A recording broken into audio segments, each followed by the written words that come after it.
The crosses are not so that we score off them. Now, don't get me wrong. If we score off them, that's great. Of course, we want to score off the crosses. But the crosses are to spread the team out wide, the defending team. Their underlying numbers are overperforming massively, but they're able to do that because they're doing the basics right. So there's two answers to your question. And by the way, like, Andy, you're on fire, man. Like, we didn't even talk about this stuff. He has the physical profile. It's just up here. I see him make decisions on the ball, and I just get frustrated. You're only going to learn the lesson when those situations come up in game. We can talk about it on the tactics board all day long.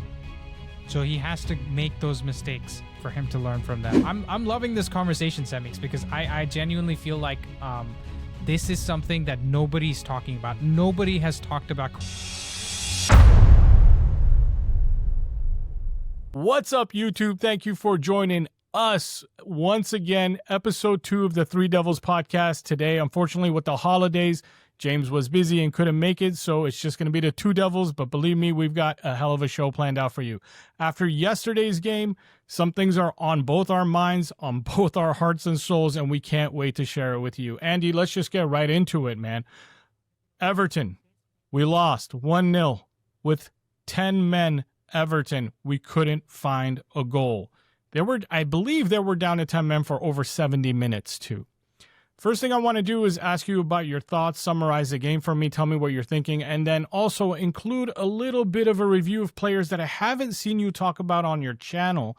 I know you did a Xerxes video, and I know you had just done a Dorgo video before the game, but I want to hear about other players who got a chance to play yesterday, like Diogo Dalot, like Kobe Mainu, and things of that nature. Go for it, Andy. Just take it from here, man.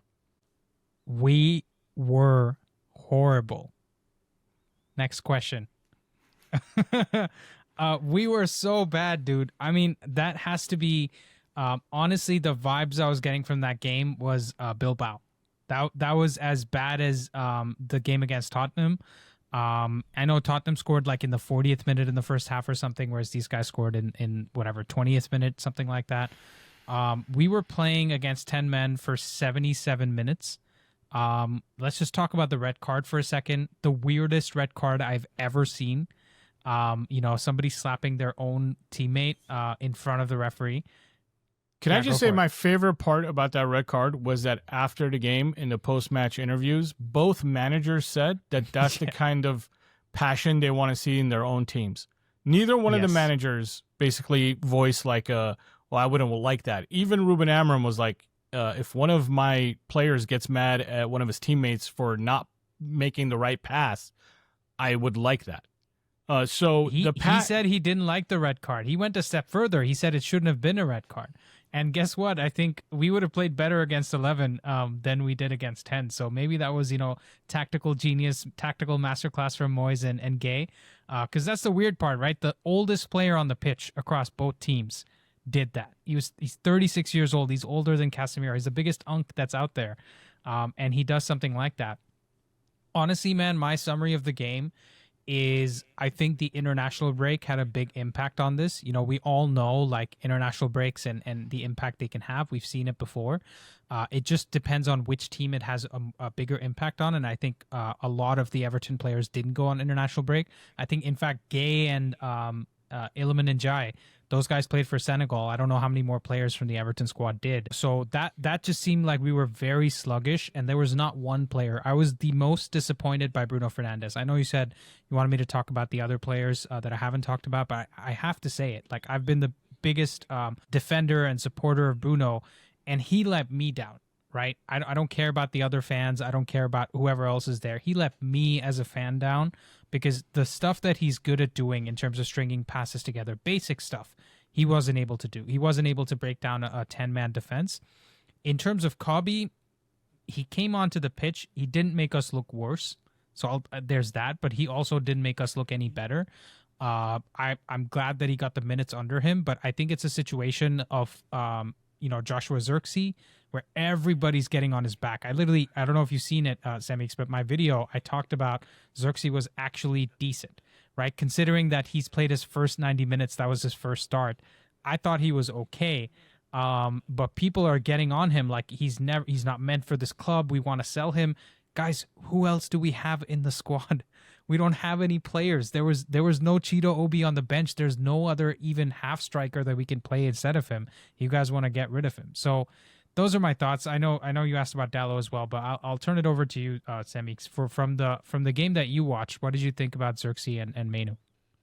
I don't want to talk about individual players yet because later on in this podcast, I'm going to actually talk about players, recruitment, and things of that nature, and we can start bringing up those players. But on my end, if you want me to talk about the game, I would say just tactically, I've already gotten messages about, hey, how would you break this down when it comes to like our team breaking down a low block, and what is Ruben Amarim trying to do whenever we come against teams with low blocks? Look, it's very plain and simple to see in a lot of my videos what Ruben Amarim's trying to do in build-up phase, especially against the press, and how we want to get behind the last line to score. But yes, I have not made the video yet, even though I have touched on all the things that I would talk about exactly what he does against a low block. So I think that's my next tactical breakdown video, but I will summarize it here. And I've said this before, especially in the very first Ruben Amarim video that I made, where I talked about diagonal runs, where I talked about crosses. One of the things I said in that video is that we need to make a lot of diagonal runs, and we need to send in more than 15 crosses or 12 crosses per half. Okay? That's what he did in Sporting. They led the league in crosses, averaging over 25 crosses per game. So that's about an average of 12 crosses to 15 crosses a half. We're not doing that. Not only that, the quality of our crosses are super bad. Other than that, I also showed in that same exact video that when they are against the low block, Sporting used to combine with the 210s and a striker very, very quick one-touch passes during those diagonal running sequences where they would literally send off 3 or 4 passes faster than you can blink. Like it would be Gonçalves to Trincao to Gyökeres back to Gonçalves, who's now made a diagonal run past everybody, or back to Trincao because Gonçalves has taken defenders with him. And then either Trincao or Gonçalves would make the cutback pass, or they would take the shot themselves. We don't do that. And that is not just a problem against low blocks. That's a problem all the time, including when our center backs hold on to the ball too long. I made a video just last week about the Spurs game, and I talked about how Maguire was holding on to the ball too long, even though he wasn't doing anything, let's say, dumb. Like he wasn't doing something that was going to hurt us, but he definitely wasn't doing something that was going to benefit us. And that is the big story here. We have too many players who maybe they're not hurting us, but they're definitely not benefiting us either. Semeex, I want to ask you something. You touched on an important point that a lot of people have been discussing, because I think there was a discussion on Talk of the Devils about David Moyes when he was managing us and the game we played against Newcastle like all those years ago in 2013, where apparently there were 81 crosses in the game. In this game, there were 34 crosses, right? So not quite as high as that David Moyes record-breaking game, but 34 crosses is still more than that 25 threshold that you talked about. And we were chucking them in like it was raining crosses, right? So what do you think was the reason we started playing those crosses? Because I have my opinions, and I would love to hear yours. I've already said mine to death in like 4 videos. So you tell me, why did we play those crosses, and why wasn't it effective? I love that question. And I'm glad you asked that question because, number one, like, I sometimes forget to like express exactly in detail like what the meaning of what I'm saying is. And that's my fault. And then I'll get comments going like, oh, you're just a cross merchant or whatever. No, and that's why I'm glad you asked this question, because honestly, the crosses are not so that we score off them. Now, don't get me wrong. If we score off them, that's great. Of course, we want to score off the crosses. But the crosses are to spread the team out wide, the defending team out wide, because they are overwhelmed with crosses and they want to like stop letting the crosses be sent in the first place. If the team wants to stop letting crosses be sent in the first place, not only is their fullback going to go there to try and stop it, but maybe one of the sixes is going to start to cheat a little out wide. That opens up space in the middle for the 10s to then do those quick succession of passes and diagonal runs that I was telling you about. If that middle is clogged up, you can't make those runs. They're useless. You're making a diagonal run away from one defender right into another one. It means nothing at that point. So you send in the crosses because you want to overwhelm them. You just want to shock and awe them, if you will, with a bunch of balls falling into the box. And then they start saying, dude, I don't want to face these crosses anymore. Like, get out there and start blocking them. And then the middle slowly opens up. And we're talking 3 yards of space, which is all good players need. Do you get what I'm saying there? Yeah. But our problem is, so when you say, like, why do you think we started doing all those crosses? Because I guarantee you at halftime, Ruben Amarim was in there going, why aren't we crossing? You know what we're supposed to do? We're supposed to cross. But Ruben Amarim, just like some viewers who might have heard me say that 5 minutes ago and thought, like, why would we want to be crossing merchants? Are not like, the players are also not understanding that no, the crossing isn't, that's just one ingredient. That's the ingredient to open up the middle so you can do the other thing. And then the other thing doesn't happen because players hang on to the ball. Yeah, sorry. Can I just ask, you're saying that he wants the team to create the space using crosses, right? 100%. Do you mean the team shifting over, like overloading the ball side to protect the side where the cross is coming from? Or do you mean like creating spaces between each players within the line? So like if we have 4 defenders in the back, creating more space between the center back and the fullback, and then the center back and the other center back, and then the center back and the other fullback. Like, do you mean the space within the line, or are you saying moving the whole line across over to the ball side? I love that question too. I mean any of those, and then you exploit the weakness that opened up. You wait for, you don't know which door is going to open, right? That's not the point, right? The point isn't like, oh, I need the side door open. Well, it could be the back door. Make sense? Like, all you're doing is you're asking questions of the opposing team. You're asking, what are you going to do if I do this? Do you see it? And like, how are they going to answer it? Now, here's the other thing. If they don't respect our crosses, then they don't have to change a thing. If they're like, dude, go ahead and cross all day. Like, number one, the quality of your crosses are bad. Okay. Believe me, if we had Trent Alexander. Next question. Yeah. Right. If we had Trent Alexander out there sending in crosses, the other team would react. They would want that stopped right away. Right. So they would start to open. They would either, like you said, they would either shift over, or only half the team shifts over and now you have a different door open. Now, if they shift the whole team over, like you were saying, then what do we have to do is 2 passes, swing it to the other side, make a cutback pass after you run to the end line. Do you get what I'm saying? Like, there are solutions to whatever door. First you need to open a door, and then you expose that. I have a follow-up here, because this is super interesting for me too, right? Like, this is I feel like a great part of the Amarim system that a lot of people don't understand. And my honest perspective before I get into my next question is, I feel like our level of crossing isn't just bad, it is shocking. It is shockingly bad. Like, I see other Premier League teams putting it on a plate. You don't have to be Declan Rice for Arsenal costing 105 million. Every Premier League team has a better crosser than our crossers. In fact, I'll tell you what, till the last cross of the game against Tottenham where De Ligt scored, most of Bruno's crosses in that game were crap. And yesterday, even the corners, Mount was taking some of them, Bruno was taking some of them, and Mbeumo was taking some of them. They're so inconsistent. I can't believe that we have Premier League players, some of these playing in the Premier League for so long, who can't put a freaking cross in, right? That's part of the big problem that I at least saw. But one question for you on this crossing topic. Crossing historically, I haven't seen the numbers, but I would guess in terms of all the pass types, is one of the lowest pass completions, right? In a cross, right? When a cross is put in, it's kind of a hopeful thing. Put it into a dangerous area. You know, the keeper might get it. You might lose possession, might go out for a corner, whatever it is. It's a low percentage pass.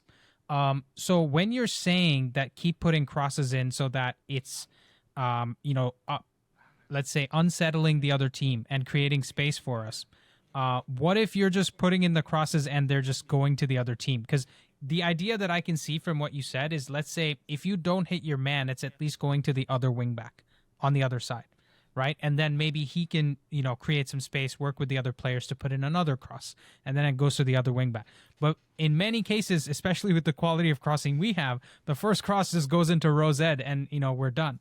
So what do we need to change, and how do we need to capitalize on this, where if we put the cross in, it's not just us losing the ball every single time? Okay, so there's two answers to your question. And by the way, like, Andy, you're on fire, man. Like, we didn't even talk about this stuff. We talked about doing a podcast about, and we were talking about bringing up different subjects, and this is just rolling off the dome, and it's really good. So, guys, if you're watching this, if you like this discussion, please hit a like and get this video trending. But the two answers to your question: number one, that's that mentality of like a cross's completion percentage rate is low. So first of all, you only need one cross to be good for it to score a goal. It's not like any other pass, right? I can make 1,000 sideways passes and it means nothing, but I'll get 100% completion rate. Or I can miss 99 out of 100 crosses and that one cross gets me a goal. Which one's more valuable, right? I'd rather miss 99 crosses and make one and get a goal and not make 100 sideways I would rather passes, it be right? 1 out of 30 so that every game we're getting a goal out of it. Right. Because then it would be 1 in 3 games. Of course, yeah. But the point is, what I was trying to get at, though, is like Pep Guardiola was a believer in what you had said a second ago in his Barcelona days. So much so that he never even crossed on corners. Every corner was a short corner. Short, yeah. Okay? Nowadays, when you look at Man City play, there are I wouldn't say an abundance of crosses, but there are a healthy amount of crosses going in. Whereas his old Barcelona team and his first couple years at Man City, you never saw a cross. He wouldn't allow it. He would not allow it. Well, he also has the players now. He also has Haaland who can score from across.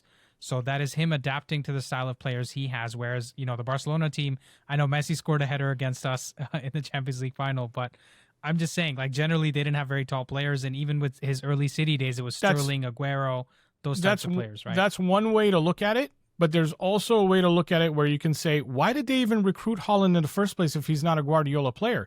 Was it data that told them this is where the game is going? Yeah. Do you get what I mean? Like, yes, here's a discussion about like players going, it's Guardiola adapting to Haaland. I understand why you would say that. Like, and I agree that there is a small increment of adaptation, but there's also a reason why they recruited him. It's not like Man City were stuck and we're like, we can't get any other striker. Let's go get Haaland. He's really good, and then we'll adapt. But I want to make a small distinction, though, Semeex, because I agree with what you said, but I also feel like when they first signed Haaland, it was too good a player to let go, right? To not sign, and that was the tail end of Guardiola's like heavy tiki-taka football still. Whereas in the last season and this season, they've looked at the data and said the Premier League is now changing, which is what Liverpool didn't do. Right, so I think the initial Haaland in the City team was a little bit of Guardiola trying to adapt to him, because he would go through games having 10 touches, right? Whereas now he's a lot more involved. So I don't think they were necessarily saying we're going to sign him and change the way we play, but now over time they have decided to do that. At least that's what I'm seeing. I would say that from his first season on, though, that Man City was already starting to cross more than they used to, right? And again, you can say that's adapting. And you wouldn't be wrong in saying that, because I don't have proof of I was there when they had a meeting and someone in the data team went, hey, here's a data. You know what I'm saying? Like, I would like to think that the guy who threw away Zlatan, okay, who in my eyes was better than Haaland. But he also doesn't play exactly like Haaland, though, right? Because Zlatan is more like for sure. But he was was useful, right? Like he was probably because he was ball to feet, he was probably even more useful for that tiki taka style. So I believe we're talking about the crosses for this is what happens, guys. We get carried away with the tactics talk, and we're trying to flex our ball knowledge here, talking about Barcelona, City, and all that. But I think Semeex, you made a very good point about the crossing. Which is, yes, it's a low percentage cross, but you also, the payoff from one going well is very high, right? And we almost saw that coming. Like Xerxes actually hit a very nice header, and Pickford had to save a shot that had 0.72 post-shot XG. And to give you guys some perspective, the post-shot XG on the Dewsbury Hall goal was 0.42. which tells you that Lawmans should have done better on that shot, and Pickford did really well to save the Xerxes header, right? So that's kind of the difference in these games. And let's be honest, for me, Lawmans should have done better, but it's also not the reason why we lost. We were just so bad throughout the whole game. You could talk about the refereeing stuff and all that, but in terms of crosses, I think you're spot on. It's one of those crosses that we need to work, and I think it's a good strategy to create space, but we are horrible. So tell me how we can get better with the crossing. Is it just as simple as go into training and try to hit targets? Like, what are we doing? I think that you've heard players talk about it in other podcasts, and I'm talking about like Rooney. I'm talking about like maybe not Gary Neville, but I've heard it on that podcast where players just say that today's modern player don't stay after practice sessions to work on specific skills. They just don't do it. They probably have other business meetings whereas the older players didn't have.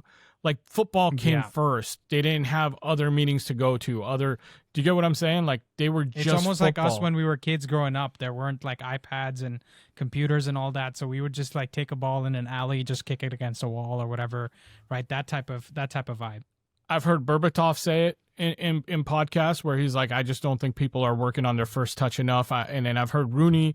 He's a manager, right? Like Rooney has managed, and he would say like it was hard for him to get his players to stay after and train. I just think that nowadays you almost have to like use the training session to work on things that they're supposed to work on after training. But then again, you lose the time for tactics training, which is something that these players also need, because the football IQ that I saw in yesterday's game was super low. Where in the modern game, especially in the Premier League, I say this all the time, the window is flashes, right? The window opens in seconds and closes in seconds unless you're a sit-back counter-attacking team or unless you're just counter-attacking anyway, even if you're not a sit-back, but that chance opened up. Those are easy holes to see. In a counter, the hole's so big. How do you miss? Like, the hole is big.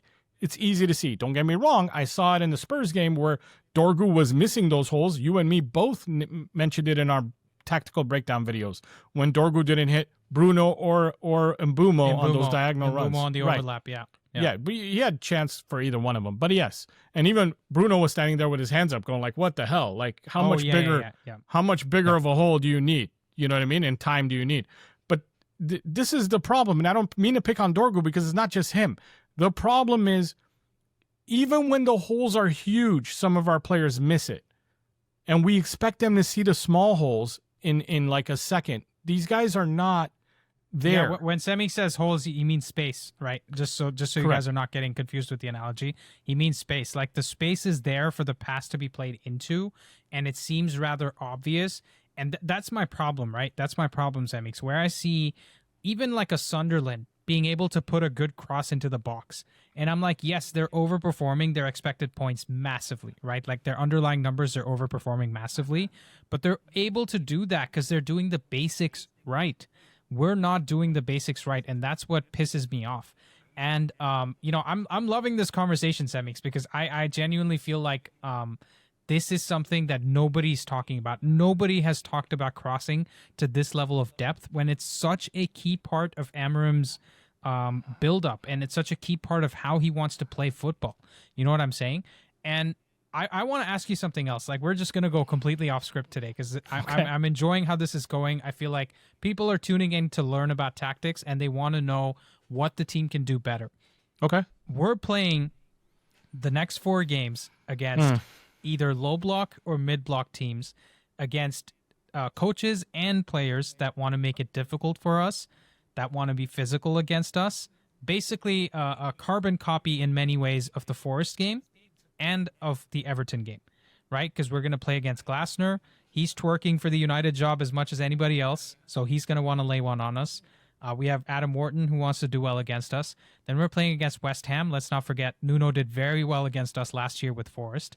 So that's going to be a difficult game. Wolves, it's Rob Edwards, who used to play for Wolves. He's played 100 games in midfield for Wolves.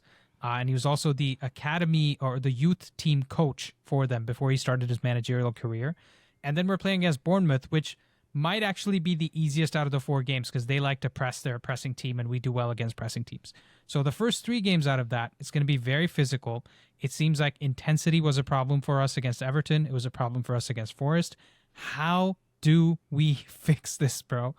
What is a coach's job when it comes to intensity, when it comes to physicality, when it comes to motivation?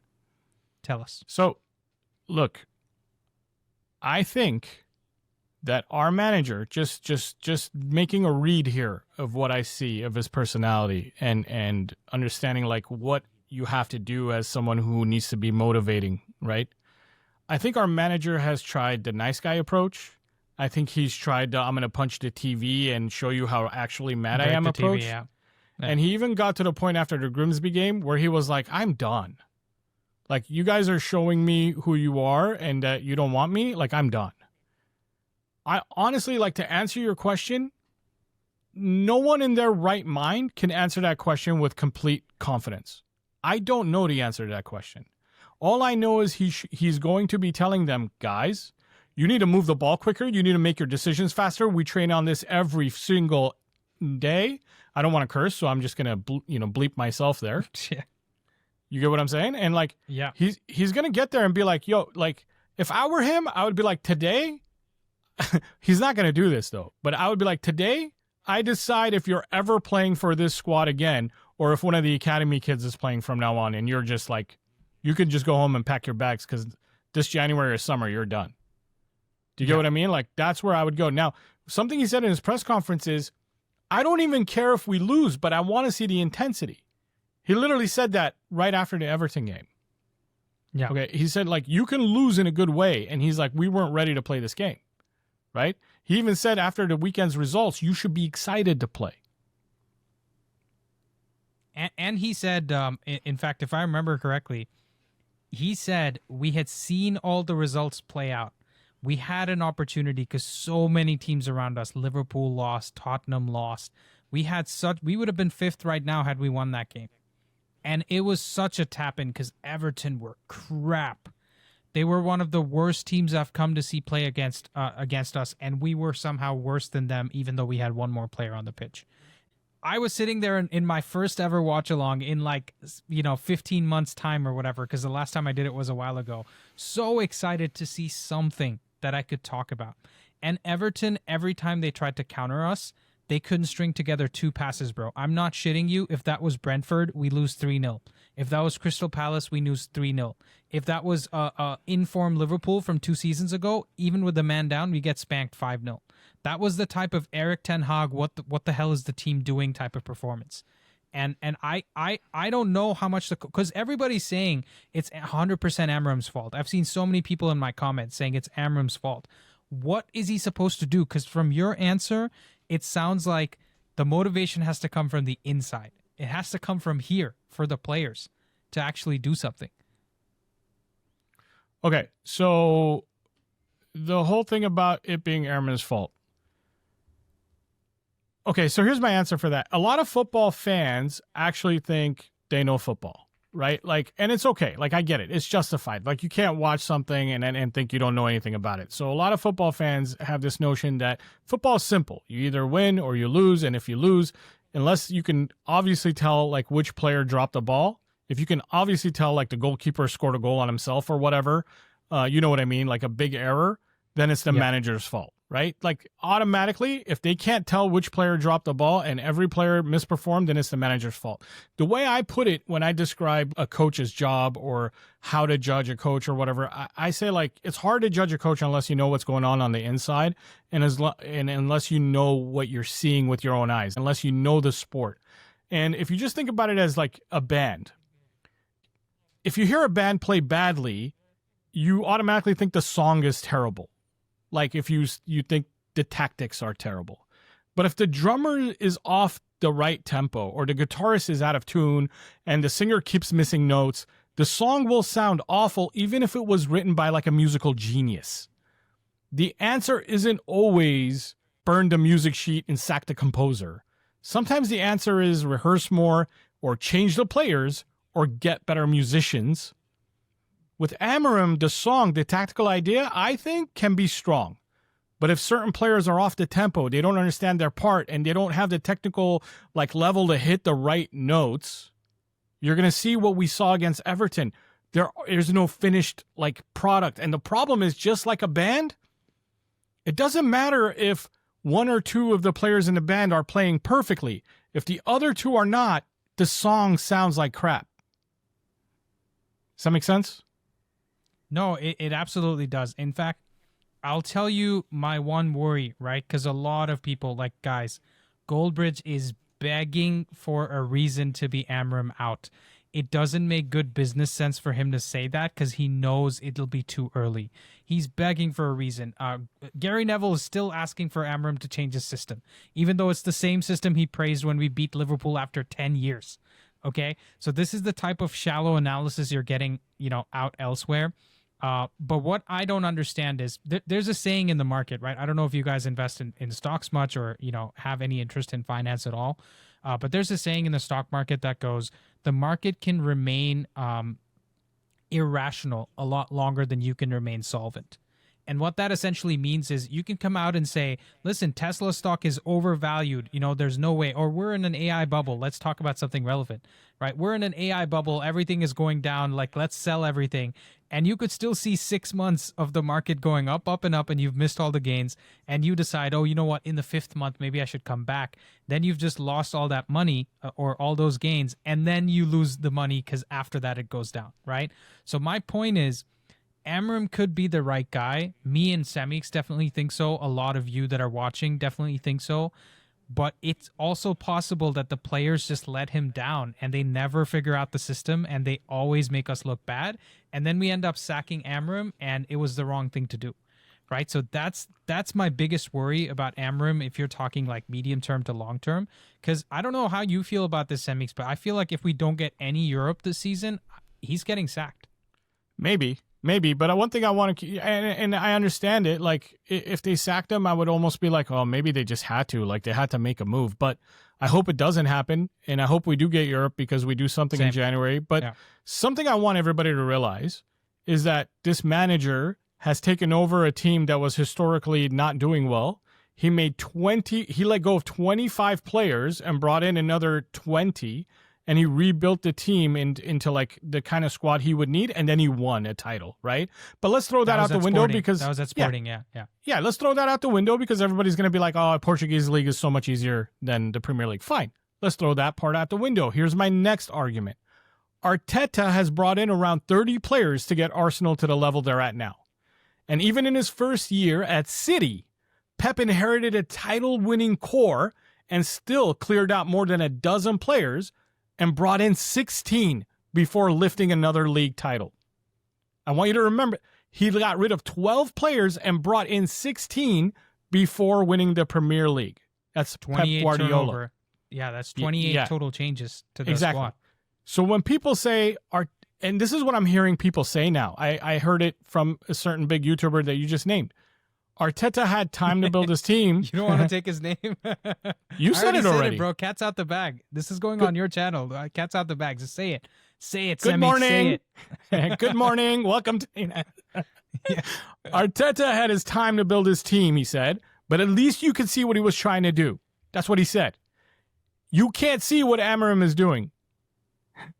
Look, man, these people are either talking nonsense or they simply don't know what they're looking at because I obviously can see what Amarim's doing. Anybody who's been watching my channel knows I see what Amarim's doing. I literally point it out piece for piece, everything. First, the Arteta out noise was very real back then, by the way. There were waves of Arsenal fans calling for him to be sacked. It still is, by the way. There's so many people calling for his head, and that's the day and age we live in. Guys, we don't want to become Arsenal fans. Remember that. We don't want to be like those guys, but please continue, Semeex. And secondly, dude, if people can't see what Amarim is trying to do tactically, then that's on you. The patterns, the rotations, the build-up structures, the out-of-possession, pressing schemes, they're all there if you're actually watching with a bit of tactical IQ. And I hate doing this. I'm not trying to call people out, but honestly, if you really need help seeing it, then just watch some of my tactical videos. And this isn't a shameless plug. This is me being honest, right? I explain it all and I lay it out. And if you don't agree with me, Show me footage that shows you're right and I'm wrong, because I'm showing you footage and proof in all my videos, guys. This isn't a manager without ideas, but it's a fan base and a media space where too many people would rather protect their like storyline than do the work of understanding the football in front of them.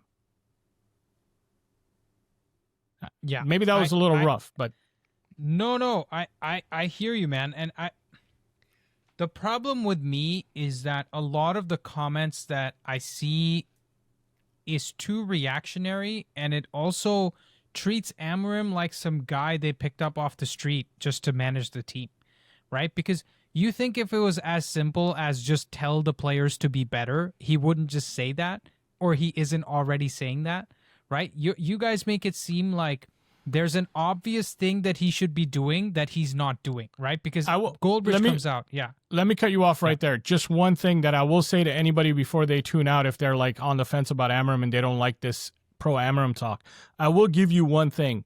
And maybe this was a question I didn't even think of until I just thought of how strongly I'm talking pro Amarim. Is that one thing that maybe he could have done yesterday was at the last 10 minutes or 15 minutes, when we're getting desperate for a goal, take out one of the center backs and not play with three center backs and just throw the kitchen sink at Everton. Because that is a viable argument that I can even say, yeah, okay, yeah, that part, maybe he shouldn't be so strict in his formation when we're desperate. Like, go ahead and take out a center back, play with only two center backs, and throw the kitchen sink at them. Because Everton only had one striker up front. Like we didn't need three center backs back there. So that argument, I'm totally like, yeah, I'm defenseless there. Like, I get that. But he has said time and time again that like he has taught his players how to attack in the shape that he has created. And he's the type of person that's like, I'm not going to change that philosophy, because then I would be showing them that like, oh, see, we do score goals. He said he won't change. He said he won't change until they learn how to do it. Until they learned it, yeah. And they haven't learned how to do it. But Semeex, I'll say one thing, though. Sorry, I'll say one thing. Look at our bench from yesterday. We're like, the only attacker we didn't bring on that we could was Shea Lacey. And you want to throw that kid into his first ever, like, game, expecting him to do something. That was also a little bit of the issue. But I hear you. I think, even taking a center back off doesn't mean he changes shape. It could just mean he goes like 2-1-7 or whatever the shape would be. Yeah, right? Yeah. In that sense is what you're essentially saying. And I agree with you. Even like what Ten Hag did that in the FA Cup 4-3 win against Liverpool. We had like Anthony left back and two center backs were Bruno and Mount or something like that, right? When we beat them. So I hear you. But again, my problem is that people are talking, like in my video, I said the 60% of the blame goes to the players and 40% to Amarim for the Everton game. And for me personally, even that, I feel like the players need to stand up and say, listen, man, it's my career on the line. It's my reputation on the line, and I need to do better. Because this is a little bit, it seems like I'm assigning the 40% blame in a way that's like, if one of us has a kid and they go to school and they're like beating other kids up and you get called in and they're like, are you telling him to beat up your kids, like beat up other kids in school? No, I'm not. Like, what do you mean? Like, but I still need to take ownership of that because it is my kid. Right. So that's why I'm putting the 40% blame on Amarim, because ultimately whatever the team does is going to be considered in his image, even though he's not telling them to do the dumb shit they're doing. And let's be real here. He said it in the press conference that it's on him.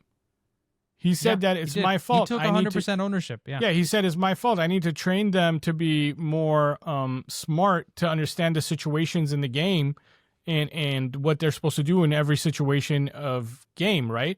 Which is great, because the follow-up question was, these guys play football for a living and they get paid a lot of money. Like, shouldn't they already know? And he could have easily taken the blame off himself. He said it again. Yeah, but I'm the coach. I need to, tell them how to handle certain situations. And that's the other thing. I literally saw people posting Amarim throwing his players under the bus again and I'm like, dude, did you watch? Like, did he say it was my player's fault? Like, he literally says, I need to teach them how to react in certain game situations. But the truth is, no, he doesn't. No, he shouldn't. But he'll say it. And Not for that. No, If it's a not for difficult that. system we're breaking down, right? If it's the system that's failing, as in the players are doing their best, they're putting the passes together, they're playing it right in front of the player instead of behind the player. If they're doing everything well and the system can't break some other system down, that's when we talk about the system. That's when we talk about the coach not being good enough, right? When it is the players who can't play like 2 passes together on a counterattack against 10 men, how are you going to sit there and blame the coach? That's the thing that I don't understand. I think Semeex is very much on the same page with that. It's that we need to try to take some time to understand what the coach is trying to do instead of just be upset. Guys, here's some. I'm going to step into like Andy's shoes. We're going to have a little footy with an edge type discussion for a second. I did the research a long time ago, when Amarim first joined, and I found out that he spent 49 million euros in his first summer or first year at Sporting, because I think he bought Paulinho in January, but total was 49 million euros. If you break that down, right? By the way, he got 7 starters and 5 subs. For 49 million? For 49 million. But that's Portuguese league, right? Yeah, Portuguese league, yeah. If you do that equivalent for the Premier League, where you're getting 7 starters, so let's think of 7 starters as 55 million each, and by the way, pounds. Let's not say euros. 55 million pounds, right? For 7 even starters. 50, make the math simpler, right? Even if you keep it 50, that's 350 million pounds. Which is BS, by the way. Like we don't. When have we gotten a starter for 50? We just got Mbumo and Cunha. They're not no 50, and we just paid 7. Yeah, and we paid 73 for Šeško. Yeah, like so 50 is like lowballing it. Okay, if we let him spend the equivalent of what he spent in Sporting, but in Premier League terms, we're talking about £500 million for the subs and the starters. And I'm lowballing here. I'm really lowballing because I honestly think it's more closer to like 700.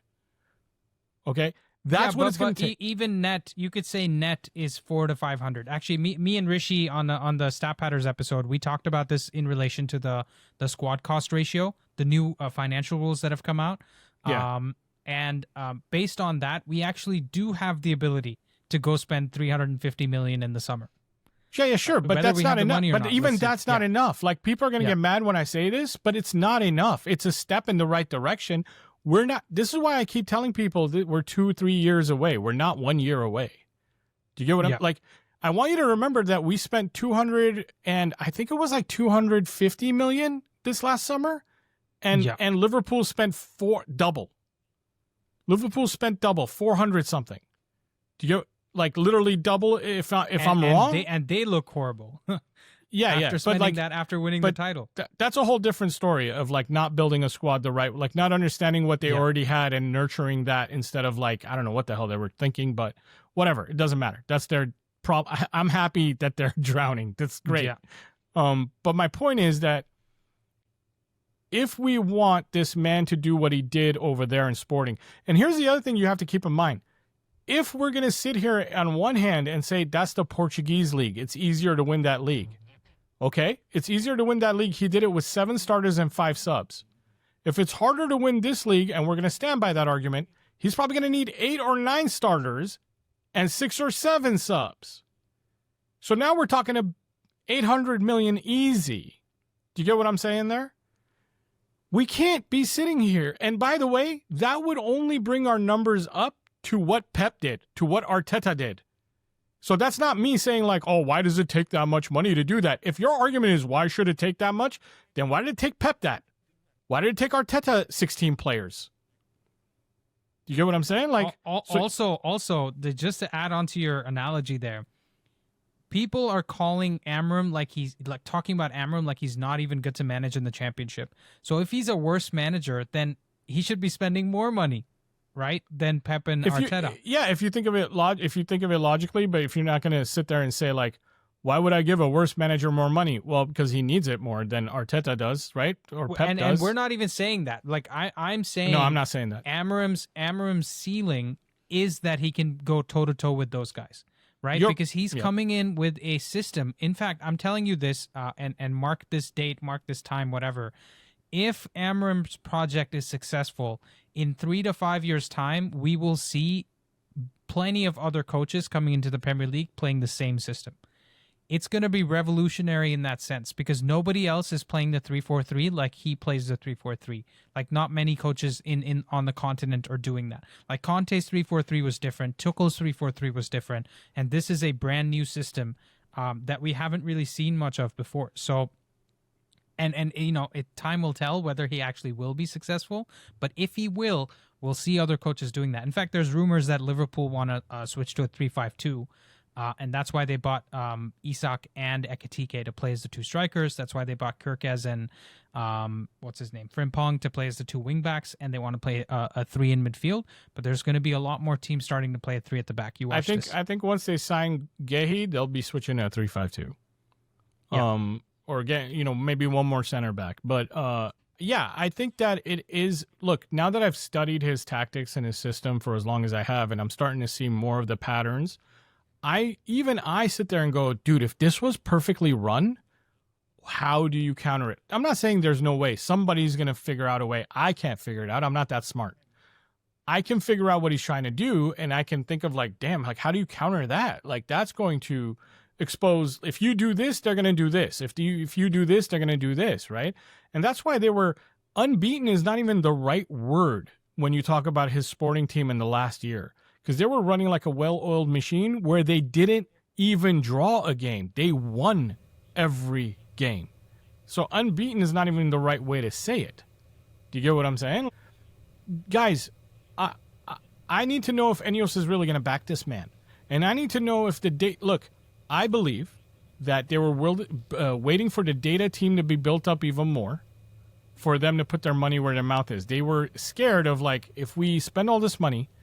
and we get the wrong players in, we'll just be going right down the drain like we have been in, Manchester United's historical past. And that's why they got that Sansoni guy in. He's been working on making us better with data. That's what Ruben said. He said he changed some of his philosophy and build-up just 5 days ago in an interview because of the data he was being shown by our data team. Right? So data is the most valuable weapon a team can have.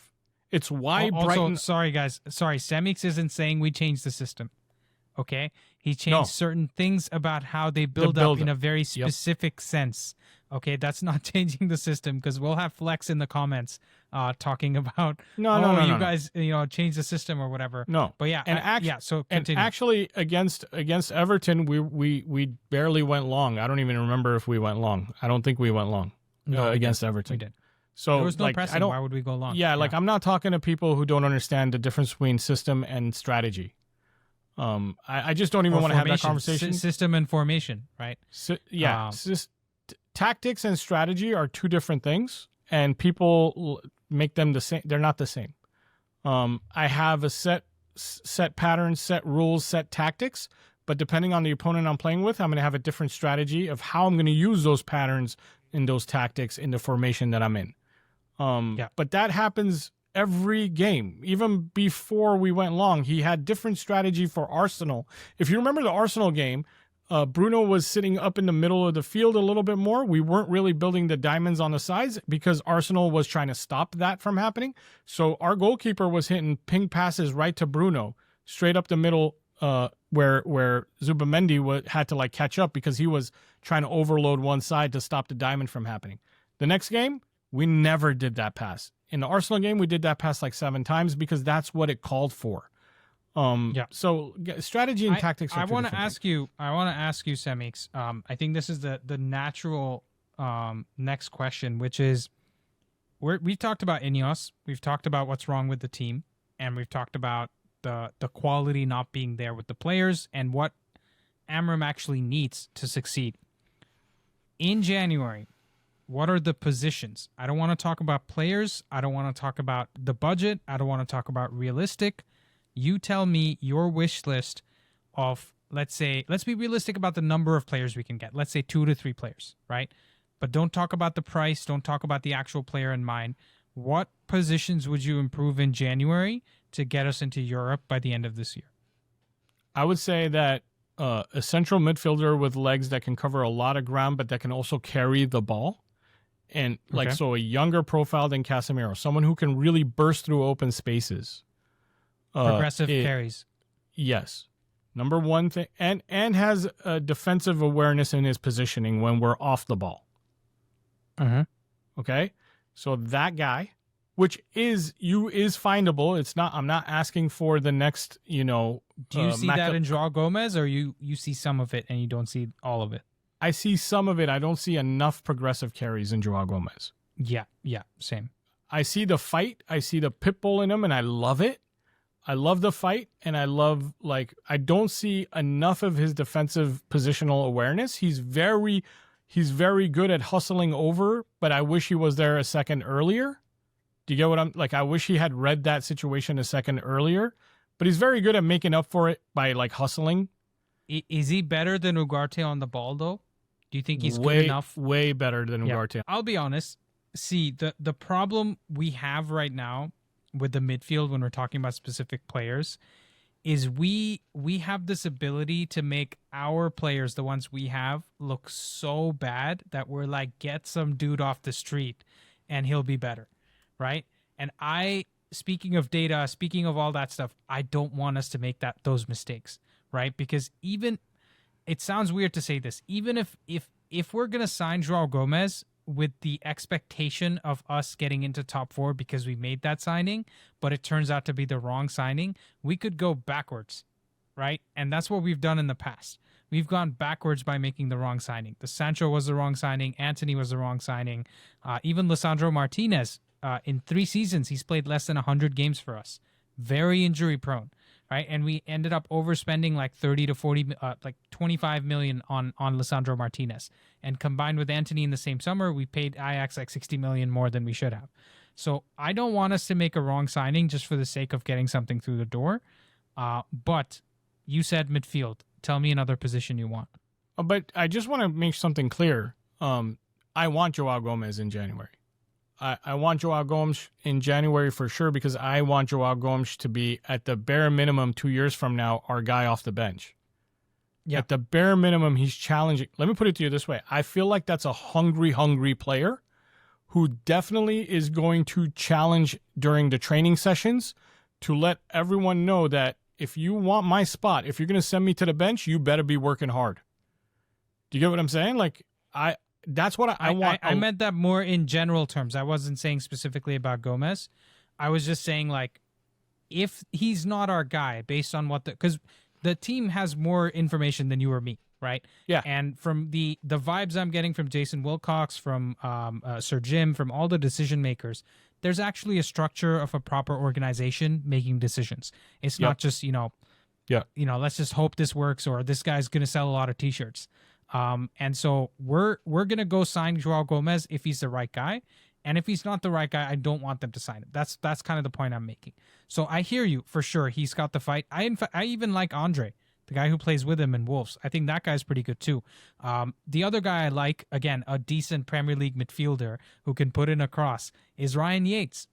He put in the cross for the Morgan Gibbs White goal that they scored against us at Forest. That was such a simple. The ball was dead at his feet. He was at the edge of the box, and he just swung his foot through it perfectly on his head, and Ahmad loses the header. Okay, so central midfield is one role. Tell me the next thing you would fix about this team.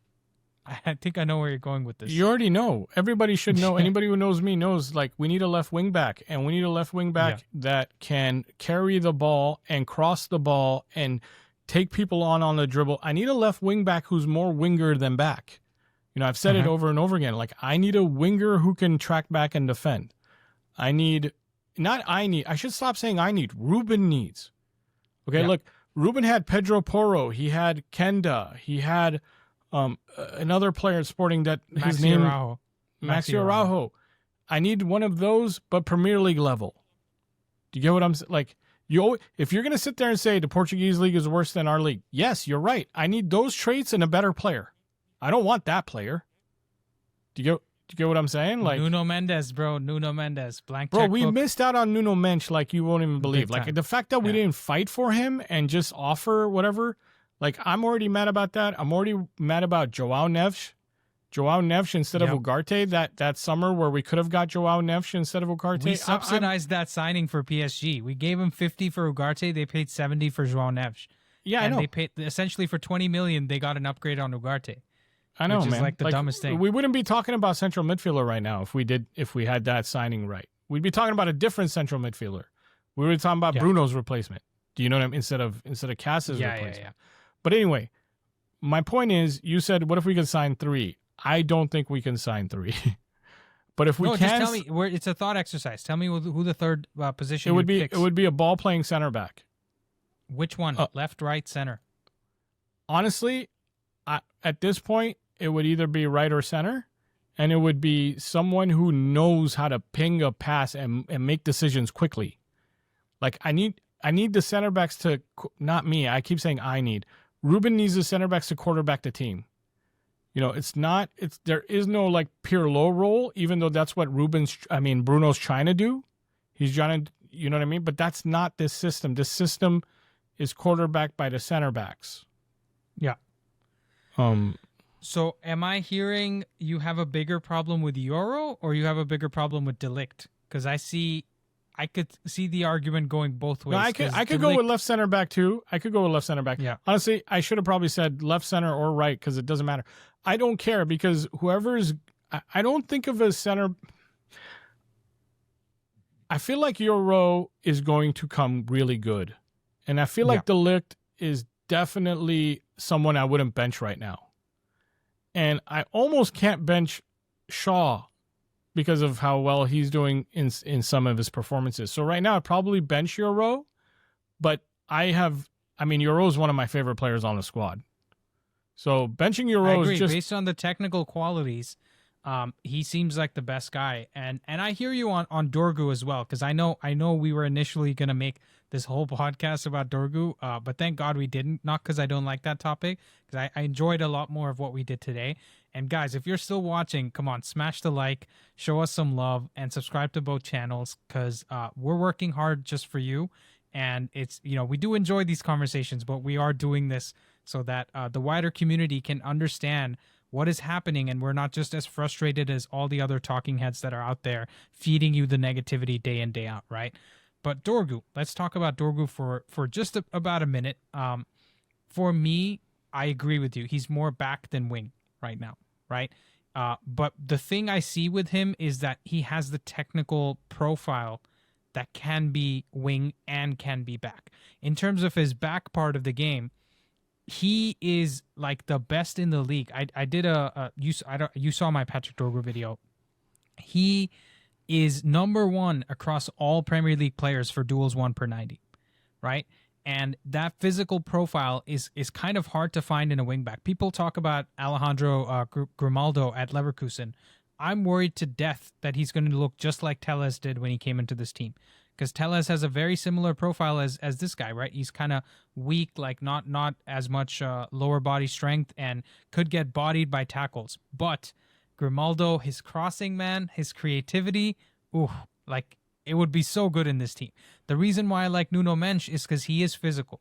He can actually get into a tackle, and he can do the stuff that Grimaldo can do, and he's really good at, essentially being a failed winger who's playing at wing back, right?